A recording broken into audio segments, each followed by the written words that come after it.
Hello traders, Mark Chapman here, the creator of the trademark Trap Traders concepts. Welcome to today's Trap Traders Trade of the Day analysis. Today's date is Tuesday the 14th of November 2017. I just want to draw your attention to this 30-minute chart of the dollar yen. This has been a level off to the left as well. It's been hit loads of times. Acted as support and then resistance, right, it's been hit loads and loads of times. But what you'll notice is how perfect our level has developed. Okay, so if you run a line across the tops, and what that is indicating is that there's a real chance of a stop hunt at this level. Now, you never know whether or not it's going to develop into a stop hunt or not. It just provides the grounds and the potential for it. But this is certainly one of those situations, because if you think about, take traders who sold in here, they would have been targeting these lows and beyond, right? They would have been targeting some follow through as well potentially.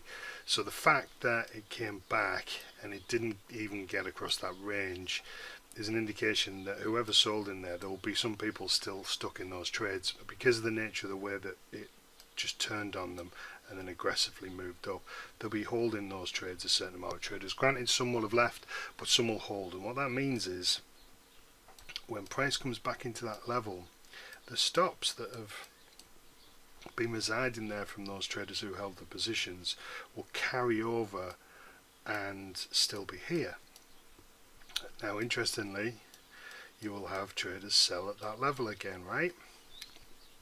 And if they sold again here, some new traders getting into the trades, their stops are now added to that equation. So now there's an accumulation of stops, and the fact that this is, been a level that's been traded loads off historically will add weight to the fact that people have been trading this, they've been making money, and there's every reason for them to continue. The false narrative that the more levels touch, the stronger it gets, is obviously one of the main reasons behind that. So this is very clearly a potential stop hunt. Now as well, just on top of that, if we look at the news calendar today, we've got Fed Chair Yellen speaking. I haven't had a chance to have too much of a look at that, but PPI is at 1:30 GMT today, and if you look at the previous reading, month on month for the US economy, producer price index was positive 0.4. It's actually expected forecast today 0.1.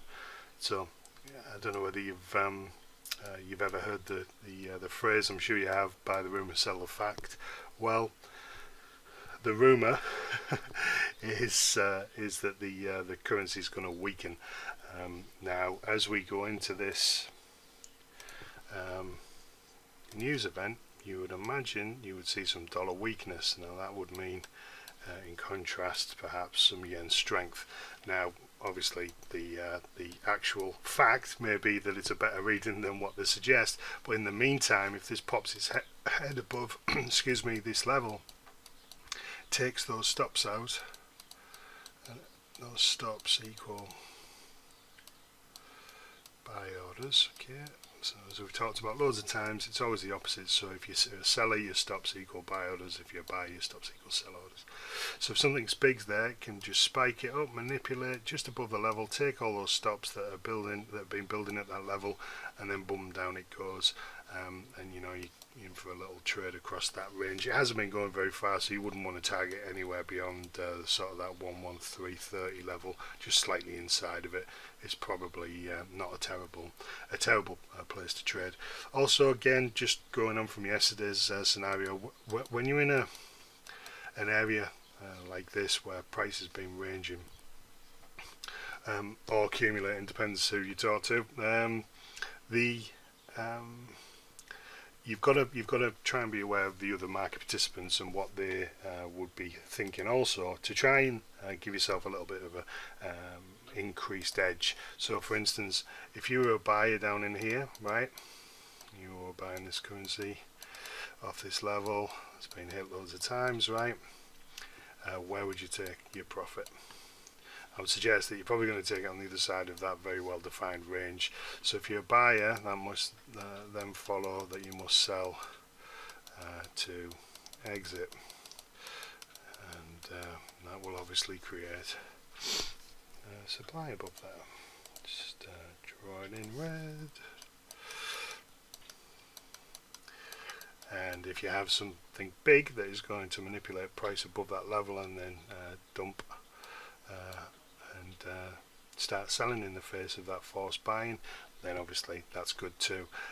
As price breaks up to the level, you're going to get breakout traders piling in as well, and that allows the something big, a bank, an institution, whatever, to sell in the face of that net more supply. So just some handy tips, hopefully that helps. Again, just a side note, looking at the news and having a look to see what is currently on the docket for the week or for the day is always a good idea, because it gives you that sense of whether or not there's going to be strength going into the news event, and alternatively weakness because of what the forecasts say.